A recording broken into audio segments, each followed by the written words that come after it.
Hello students, welcome back to my channel Bengali টিউটরে তোমাদের সবাইকে স্বাগত। তো আমি চলে এসেছি ক্লাস 9-এর তোমাদের পাঠ্য যে স্বামী বিবেকানন্দ রচিত চিঠি গল্পটি নিয়ে। হ্যাঁ, তো তোমরা যারা আমার আগের ভিডিওগুলো দেখোনি তারা আগের ভিডিওগুলো দেখে নাও, আর আমার চ্যানেলটিকে সাবস্ক্রাইব করে নাও। এরকম আরও অনেক ভিডিও তোমরা সবার আগে পেয়ে যাবে। আর আমার ভিডিও ভালো লাগলে তোমার বন্ধুদের সঙ্গে শেয়ার করে দিও, আর লাইক কমেন্ট অবশ্যই করবে। তো তোমরা আমার সঙ্গে থেকো। আমি আজকে বিস্তারিতভাবে এই চিঠিটা তোমাদের সঙ্গে আলোচনা করব, লাইন বাই লাইন পড়াবো, প্রত্যেকটা ওয়ার্ডের মানেও বলে দেব।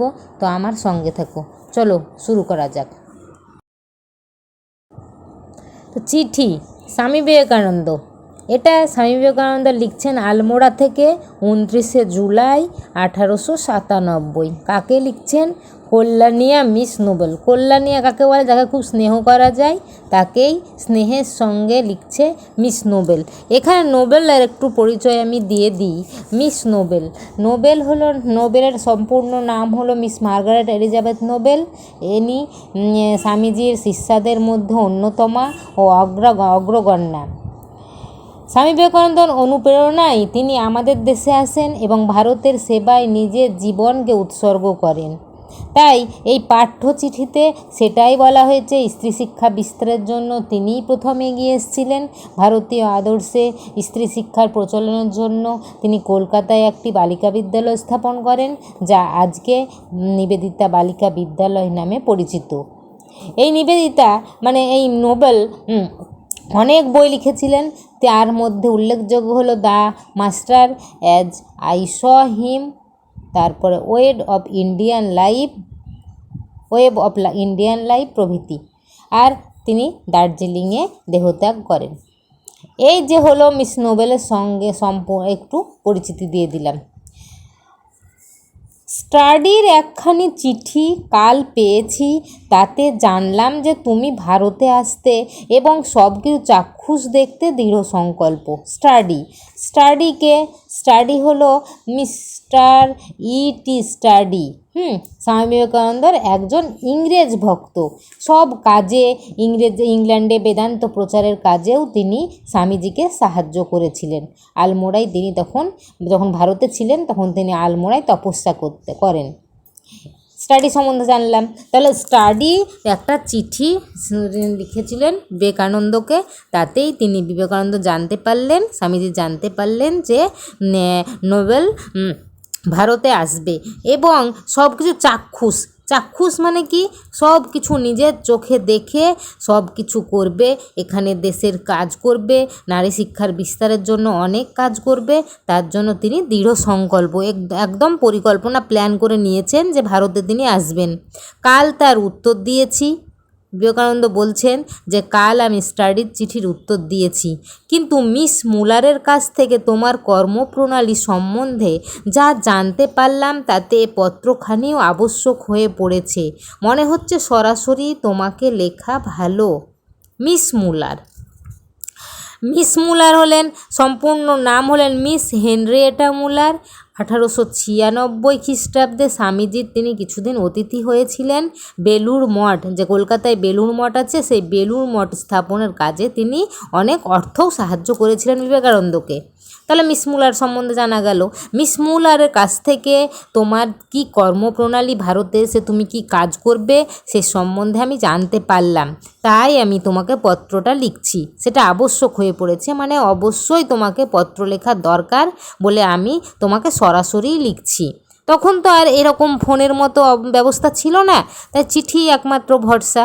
সেই চিঠি এবার বিবেকানন্দ মিস নোবেলকে লিখছেন। তোমাকে খোলাখুলি বলছি, এখন আমার দৃঢ় বিশ্বাস হয়েছে যে ভারতের কাজে তোমার এক বিরাট ভবিষ্যৎ রয়েছে। ভারতের জন্য, বিশেষত ভারতের নারী সমাজের জন্য পুরুষের চেয়ে নারীর একজন প্রকৃত। বিবেকানন্দ বলছেন যে তোমাকে আমি খোলাখুলিই বলছি এবং আমার দৃঢ় বিশ্বাস হয়েছে, যে আমার সম্পূর্ণ বিশ্বাস হয়েছে যে ভারতের কাজে তোমার একটা ভবিষ্যৎ আছে। তুমি ভারতের সেবার কাজে নিবেদিত করবে ভবিষ্যতে। তোমার জন্য, বিশেষত ভারতের যে নারী সমাজ আছে সেই নারী সমাজের জন্য তোমার পুরুষের চেয়ে নারীর একজন প্রকৃত মানে নারীর অবস্থা নারীই বুঝবে। নারীর সব কিছু কাজকর্ম কর্মপ্রণালী সব কিছু নারী একটা নারীর সব কিছু একজন নারীই বুঝতে পারে, সে কোনো পুরুষ বুঝতে পারে না। তাই বলছেন বিবেকানন্দ যে পুরুষের চেয়ে নারী একজন নারীর প্রকৃত বন্ধু হতে পারে।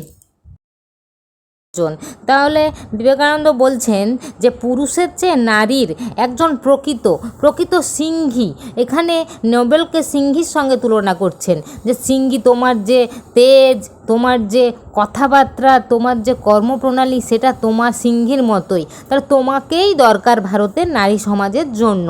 তোমার শিক্ষা, ঐকান্তিকতা, পবিত্রতা, অসীম ভালোবাসা, দৃঢ়তা, সর্বোপরি তোমার ধমনীতে প্রবাহিত কেল্টিক রক্তের জন্য তুমি ঠিক সেইরূপ নারী যাকে আজ প্রয়োজন।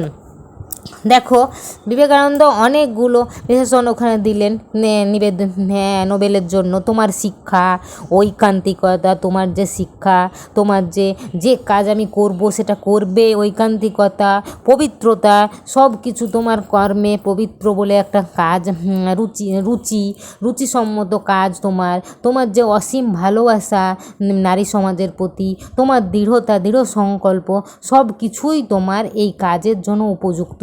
বিশেষ করে তোমার ধমনীতে, তোমার শিরাতে যে কেল্টিক রক্ত রয়েছে, মানে তুমি যে বংশে জন্মগ্রহণ করেছো সেই তুমি একজন সেইরূপ নারী যাকে আজ আমাদের প্রয়োজন। কিন্তু বিঘ্নও আছে বহু, কিন্তু বিঘ্ন মানে বাধা, অনেক বাধাও আছে। কোনো কাজ একটা করতে যাবে আর সেটাতে বাধা পাবে না, সেটা তো হবে না।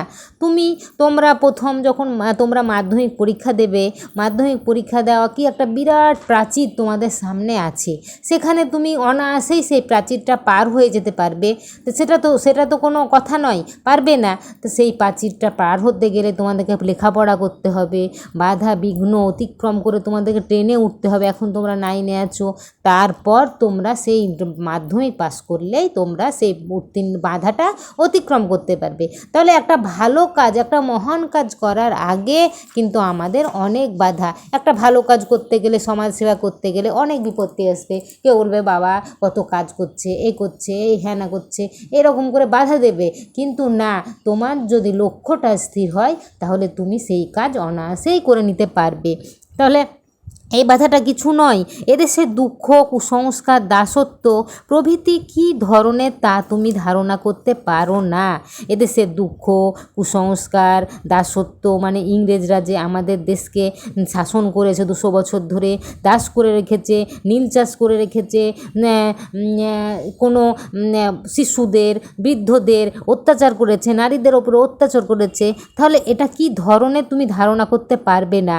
এদেশে এলে তুমি নিজেকে অর্ধ উলঙ্গ অসংখ্য নরনারীতে পরিবেষ্টিত দেখতে পাবে। তুমি যদি আমাদের দেশে আসো ভারতে, তাহলে তুমি কি দেখবে?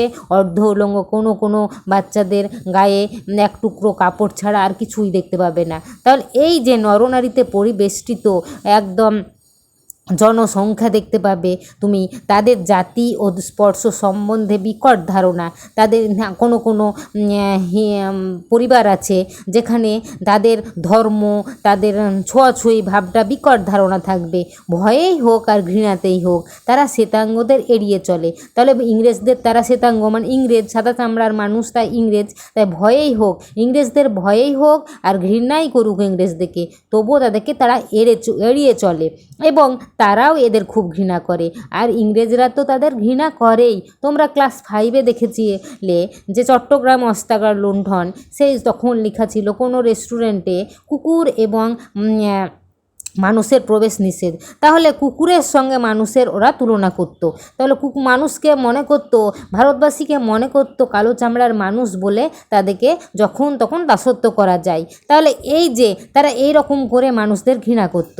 প্রক্ষান্তরে শ্বেতাঙ্গরা তোমাকে খামখেয়ালি মনে করবে এবং প্রত্যেকটি গতিবিধি সন্দেহের চক্ষে দেখবে। প্রক্ষান্তরে মানে এই যে ভারতীয়দের এরকম ধারণা, তারপর শ্বেতাঙ্গরাও তোমাকে নিয়ে অনেক ভাববে যে কী রে, ইউরোপীয় মেয়ে এখানে এসছে খামখেয়ালি করে এই দেশের সেবা করবে, এটাকে একটা পাগলামো ছাড়া আর কিছুই নয়। প্রত্যেকটি গতিবিধি তারা তোমাকে সন্দেহের চোখে দেখবে, সন্দেহ নিয়ে তোমার সব গতিবিধি লক্ষ্য করবে তারা। এটা তো গেল মানুষের প্রতি মানুষের ধারণা, ধর্ম, ঘৃণা, তাদের জাতি, এই কেমন ভারতের অবস্থা সেটা। কিন্তু এবার দেখো বলছেন বিবেকানন্দ, তাছাড়া জলবায়ু অত্যন্ত গ্রীষ্মপ্রধান। তাছাড়া আমাদের ভারতের জলবায়ু অত্যন্ত গ্রীষ্মপ্রধান, মানে গরম। এদেশে প্রায় সব জায়গার শীতই তোমাদের গ্রীষ্মের মতো, আর দক্ষিণাঞ্চলে তো সর্বদাই আগুনের হলকা চলছে। বলছে আমাদের দেশ গ্রীষ্মপ্রধান গরম দেশ, এদেশের যে আমাদের যে জায়গায় শীত, তোমাদের প্রায় সব জায়গায় শীত যেমন, হ্যাঁ সেই তোমাদের গ্রীষ্মের মতো, মানে শীতকালে গ্রীষ্মকালে যে তোমাদের হালকা শীতটা থাকে, হ্যাঁ সেই শীতটা আমাদের শীতকালে শীত হয়। তা দক্ষিণাঞ্চলে তো সর্বদাই আগুনের হলকা চলছে, মানে লু বইছে। শহরের বাইরে কোথাও ইউরোপীয় সুখ স্বাচ্ছন্দ্য কিছুমাত্র পাবার উপায় নেই। এসব সত্ত্বেও যদি তুমি কর্মে প্রবৃত্ত হতে সাহস করো, তবে অবশ্য তোমাকে শতবার স্বাগত জানাচ্ছি। সর্বত্র যেমন এখানেও তেমনি আমি কেউ নই, তবু আমার যেটুকু প্রভাব আছে সেটুকু দিয়ে আমি অবশ্যই তোমায় সাহায্য করব।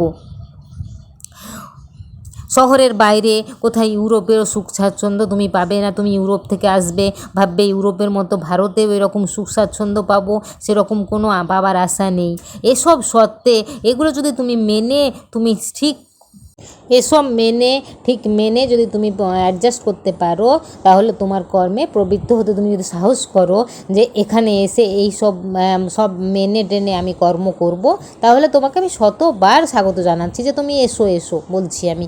সর্বত্র যেমন এখানেও তেমন, সর্বত্র যেমন তোমাকে আমি সাহায্য করি, এখানেও করব আমি। তবু আমি কেউ নই, তবু আমার যেটুকু প্রভাব আছে আমি অবশ্যই তোমাকে সাহায্য করব। যে আমার জন্যই তুমি ভারতে আসছো সেরকম কিছু ভেবো না, যেটুকু দরকার সেটুকুই আমি তোমায় সাহায্য করব। কর্মে ঝাঁপ দেওয়ার পূর্বে বিশেষভাবে চিন্তা করো, এবং কাজের পরে যদি বিফল হও কিংবা কখনো কর্মে ঝাঁপ দেওয়ার কোনো কিছু করার আগে বিশেষভাবে চিন্তা করতে হয়, সেই চিন্তা তুমি করো। কাজের পরে যদি বিফল হও, কাজের পরে যদি ব্যর্থ হও, কিংবা কখনো কাজে মানে বিবেকানন্দ বলছেন নোবেলকে, বলছে কোনো কিছু কাজ করার আগে বিশেষভাবে চিন্তা করে সেই কাজ করতে হয়। কাজের পরে যদি সেই কাজে বিফল আসে, হ্যাঁ কাজের পরে যদি সেটাতে ব্যর্থ হও কিংবা কর্মে বিরক্তি আসে, যদি কাজে বিরক্তি আসে, তবে আমার দিক থেকে নিশ্চয় জেনো যে আমাকে আমরণ তোমার পাশে পাবে। তা তুমি ভারতবর্ষের অন্য কাজ করো আর নাই করো, বেদান্ত ধর্ম ত্যাগই করো আর ধরেই থাকো। বিবেকানন্দ বলছেন যদি কোনো কাজ করার আগে বিশেষভাবে চিন্তা তুমি করে নাও, যদি কাজের পরে বিফল হও, এই কাজ করতে গিয়ে যদি তুমি ব্যর্থ হও বা এই কাজ করতে যদি তোমার বিরক্তি লাগে, তাহলে তুমি অবশ্যই তোমার দেশে চলে যেতে পারো। সেদিক তখন তুমি ভেবো না যে আমি তোমার পাশে থাকবো না, নিশ্চয় যেন আমি আমরণ মৃত্যু পর্যন্ত তোমার পাশেই থাকবো। তা তুমি ভারতবর্ষের এই নারী সমাজের জন্য কাজ করো কিংবা নাই করো, আবার বেদান্ত ধর্ম ত্যাগ করো আর নাই করো, আমি তোমার পাশে থাকবো। মরদ কি বাত হাতি কা দাঁত, একবার বেরোলে আর ভিতরে যায় না। কথাটা দেখো, মরদ কি বাত হাতি কা দাঁত, তাহলে কোনো পুরুষের কথা হাতির দাঁতের সমান। আমরা কথা দিলে একবার বেরোলে আর ভিতরে যায় না। পুরুষরা যদি কথা বলে দেয় যে কথা দেব, এটা তো করব আমি, সেটা করবেই, সেটা হাতির দাঁতের মতো। হাতির দাঁত যদি একবার বেরিয়ে গেছে, সেটা কখনোই কিন্তু তার মুখে আর ঢুকবে না, বের হয়েই আছে, একবার বেরোলে আর ভেতরে যায় না। খাঁটি লোকের কথারও তেমনি নড়চড় নয়। কোনো খাঁটি লোক, কোনো খাঁটি পুরুষের কথার কিন্তু নড়চড় নেই, এই আমার প্রতিজ্ঞা। তাহলে মানুষ যদি খাঁটি হয়, হ্যাঁ সেটা কিন্তু সে আমরণ সেই কথা দিয়ে কথা রাখে। হাতির দাঁতের মতো, হাতির দাঁত একবার বেরিয়ে গেছে, সে হাতির দাঁত কিন্তু আর পুনরায় ভেতরে ঢুকবে না। এটাই আমার প্রতিজ্ঞা। আবার তোমাকে একটু সাবধান করা দরকার, তোমাকে নিজের পায়ে দাঁড়াতে হবে। মিস মুলার কিংবা অন্য কারো পক্ষপুটে আশ্রয় নিলে চলবে না। আর একটা তোমাকে কথা বলছি, সাবধান করেও দিচ্ছি, তুমি নিজের পায়ে দাঁড়াবার জন্য নিজেকেই তোমার নিজের পায়ে দাঁড়াতে হবে। তুমি অন্য কারো মিস মুলার কিংবা অন্য কারো পক্ষপটে কথা আশ্রয় নেবে, সেটা তোমাকে হবে না। তার নিজের ভাবে মিস মুলার চমৎকার মহিলা, কিন্তু সেটা অন্য দিক থেকে ভাবলে দেখা যায় মিস মুলার চমৎকার মহিলা, কিন্তু দুর্ভাগ্যক্রমে এই ধারণা ছেলেবেলা থেকেই তার মাথায় ঢুকেছে যে তিনি আজন্ম নেত্রী আর দুনিয়াকে ওলট পালট করে দিতে টাকা ছাড়া অন্য কিছুর প্রয়োজন নাই। কিন্তু মিসেস মুলার এমন এক মহিলা যে মাথায় ঢুকে গেছে তার ছোটোবেলা থেকেই, যে টাকা দিলেই সব কিছু কেনা যায়, দুনিয়াকে ওলট পালট করে দিতে টাকা ছাড়া আর কিছুর প্রয়োজন নেই, আমি নিজেই নেত্রী। এই মনোভাব তার অজ্ঞাতসারেই বারবার মাথা তুলছে এবং দিন কয়েকের মধ্যেই তুমি বুঝতে পারবে যে তার সঙ্গে বনিয়ে চলা অসম্ভব। তাহলে তার সঙ্গে যদি তুমি থাকো তাহলে দেখবে তার মধ্যে নেতৃত্ব ভাবটা বেশি, তোমাকে সব সময় নেতৃত্ব দিচ্ছে, তুমি তোমার নিজের কাজে মাথা ঢোকাতে পারবে না।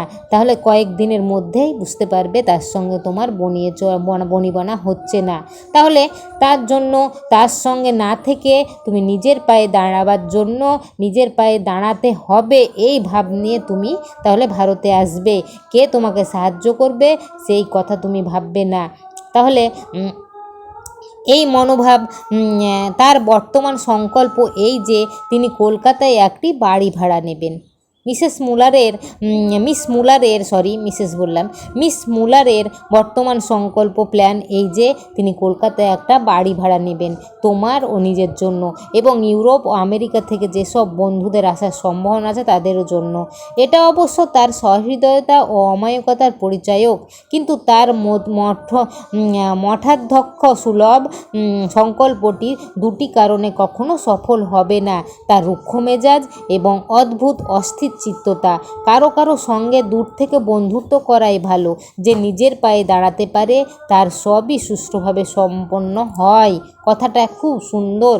দেখো কি বলছে, মিস মুলার সংকল্প করেছেন, প্ল্যান করেছেন যে তিনি একটি কলকাতায় বাড়ি ভাড়া নেবেন।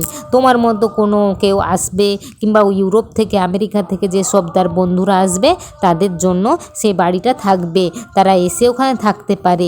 এটা তার সহৃদয়তা, তার ভালো মানসিকতার পরিচায়ক, অমায়িকতার পরিচায়ক।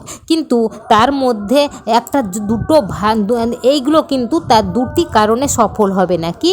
রুক্ষ মেজাজ, মিস মুলারের রুক্ষ মেজাজ আর অদ্ভুত অস্থির চিত্ততা। তিনি এক জায়গায় স্থির হয়ে কোনো কাজ করতে পারেন না। এই দুটি কারণে তিনি কখনোই সফল হবে না। কারো সঙ্গে দূর থেকে বন্ধুত্ব করাই ভালো। বিবেকানন্দ বলছেন কারো কারো সঙ্গে দূর থেকে বন্ধুত্ব করা ভালো, হাই হ্যালো করে ছেড়ে দিলাম সেটা ভালো, কিন্তু নিজের পায়ে দাঁড়াতে হবে যে তার সবই সুষ্ঠুভাবে সম্ভব। তুমি যদি নিজের পায়ে দাঁড়াতে চাও, নিজের লক্ষ্যকে স্থির রাখতে চাও, তাহলে সব সময় তোমার সেটা সুষ্ঠুভাবেই সম্পন্ন হবে। তাই কারো হেল্প নিয়ে আমি আমার নিজের জায়গায় পৌঁছাবো, এটা তুমি কোনো দিনই ভাববে না। তুমি ভাববে যে আমি নিজেই সব কিছু করব। তাই তোমার স্থির আর লক্ষ্যটা সব সময় ঠিক রাখবে, দেখবে তোমার সফল হবেই, তুমি জীবনে সাকসেস হবেই। মিসেস সেভিয়ার ক্যাপ্টেন জে.এইচ সেভিয়ারের স্ত্রী, বিবেকানন্দের একজন বিখ্যাত ইংরেজ শিষ্যা। বেদান্ত প্রচারের কাজে তিনি নিজের জীবন উৎসর্গ করেছিলেন, আর স্বামীজির ইচ্ছায় তিনি মায়াবতী অদ্বৈত আশ্রম প্রতিষ্ঠা করেন। রামকৃষ্ণ সংঘে মাদার নামে পরিচিত। 1931 সালে মিসেস সেভিয়ারের মৃত্যু হয়। মিসেস সেভিয়ার নারীকুলের রত্নবিশেষ, নারীদের একদম রত্নবিশেষ নারীকুলের। এত ভালো, এত স্নেহময়ী তিনি খুব ভালো, তিনি স্নেহময়ী, তিনি সবাইকে স্নেহ করতে জানেন। সেভিয়ার দম্পতি এই যে ক্যাপ্টেন জে.এইচ সেভিয়ার আর তার স্ত্রী মিসেস সেভিয়ার স্নেহময়ী, কথাটা বললাম না সেটাই। তাহলে তারা স্বামী স্ত্রী খুবই ভালো। মিসেস সেভিয়ারের প্রসঙ্গে আমরা আগে আগেই জেনেছি মিসেস সেভিয়ার কেমন ছিলেন। মায়াবতী অদ্বৈত আশ্রম করেছিলেন, তিনি মাদার নামে পরিচিত। আর স্বামীজির ইচ্ছায় এই মায়াবতী অদ্বৈত আশ্রম প্রতিষ্ঠা করেন। 1900 খ্রিস্টাব্দে মায়াবতীতে ক্যাপ্টেন সেভিয়ারের মৃত্যু হয়। তাহলে এই মিসেস সেভিয়ারই একমাত্র ইংরেজ যারা এদেশীয়দের ঘৃণা করেন না। তাহলে মিসেস সেভিয়ার নারীকুলকে এত ভালোবাসেন, এত নারীকুলের রত্নের মতো তিনি, যে কোনো কাউকে ঘৃণা করেন না, এত স্নেহময়ী সেভিয়ার দম্পতি। তারা দুজনেই স্বামী স্ত্রী, একমাত্র ইংরেজ যারা আমাদের দেশের মানুষকে ঘৃণা করে না। এমনকি স্টাডিকেও বাদ দেওয়া চলে না। এমনকি স্টাডির চিঠিটা প্রথম পেয়েছিল, সেই প্রথমে আমরা যখন পড়লাম স্টাডির একখানি চিঠি কাল পেয়েছি, সেই স্টাডিকেও বাদ দেওয়া চলে না। একমাত্র সেভিয়াররাই আমাদের ওপর মুরব্বিয়ানা করতে এদেশে আসেনি। স্টাডিকেও ভালো বলতে পারি না, এর মধ্যে বাদ যায় না। একমাত্র সেভিয়াররাই, যারা সেভিয়ার ছিলেন তারাই আমাদের ওপরে মানে কোনো কিছু করতে আসেনি, মুরব্বিয়ানা করতে আসেনি, আমাদের ওপর শাসন করতে আসেনি। কিন্তু তাদের এখনও কোনো নির্দিষ্ট কার্যপ্রণালী নেই। দম্পতি, এই সেভিয়ার দম্পতিরা এখনও কোনো কার্যপ্রণালী ঠিক করেনি। তুমি এলে তোমার সহকর্মী রূপে তাদের পেতে পারো। তুমি ভারতে আসলে তোমার সহকর্মী রূপে তোমার কাছে কাছে তোমার কাজ করার পাশে পাশে তুমি তাদেরকে পাবে বন্ধু হিসাবে, এবং তাতে তোমার ও তাদের উভয়েরই সুবিধা হবে।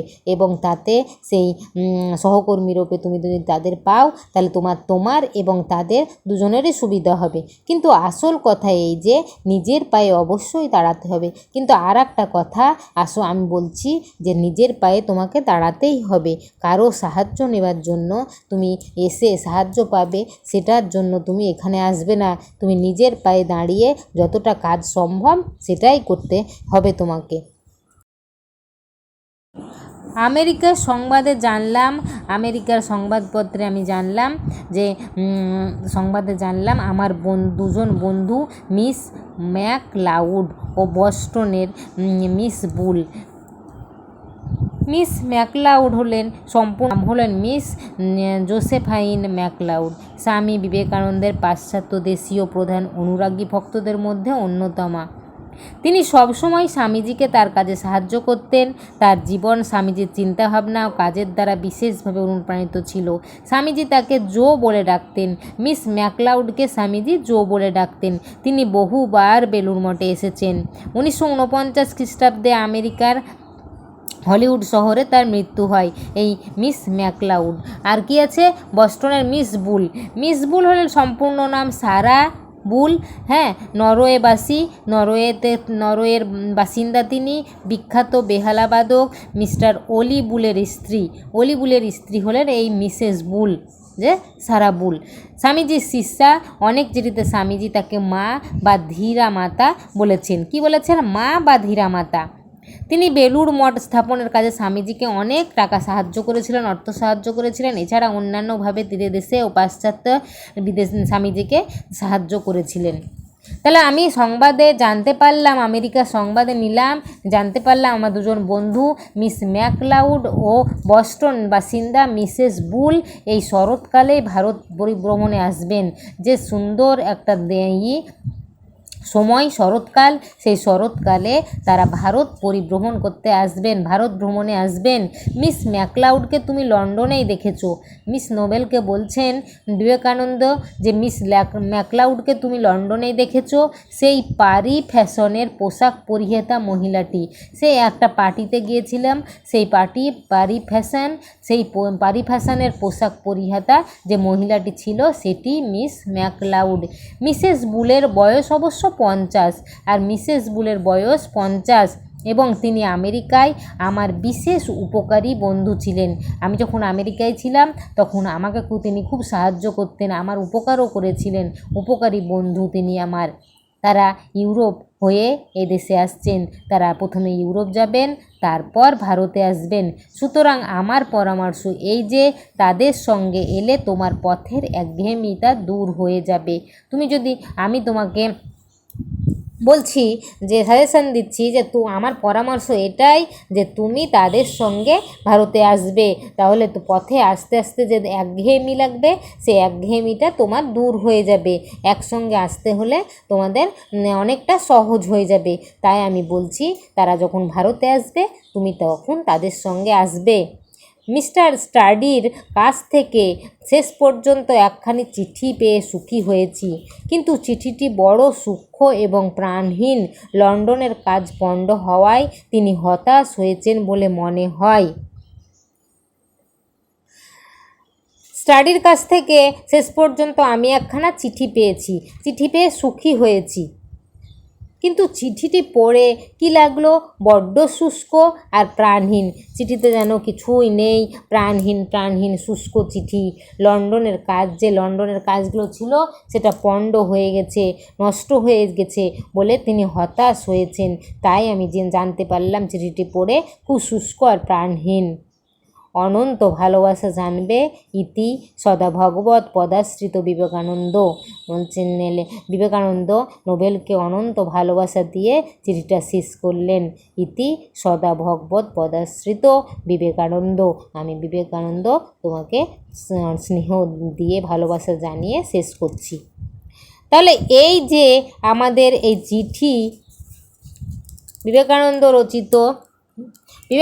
রচিত এই চিঠিটি আমি আজকে পড়ালাম, তোমাদের প্রত্যেকটা লাইন পড়ালাম, প্রত্যেকটা ওয়ার্ডের মানেও বলে দিলাম, খুব সহজ করে দিলাম।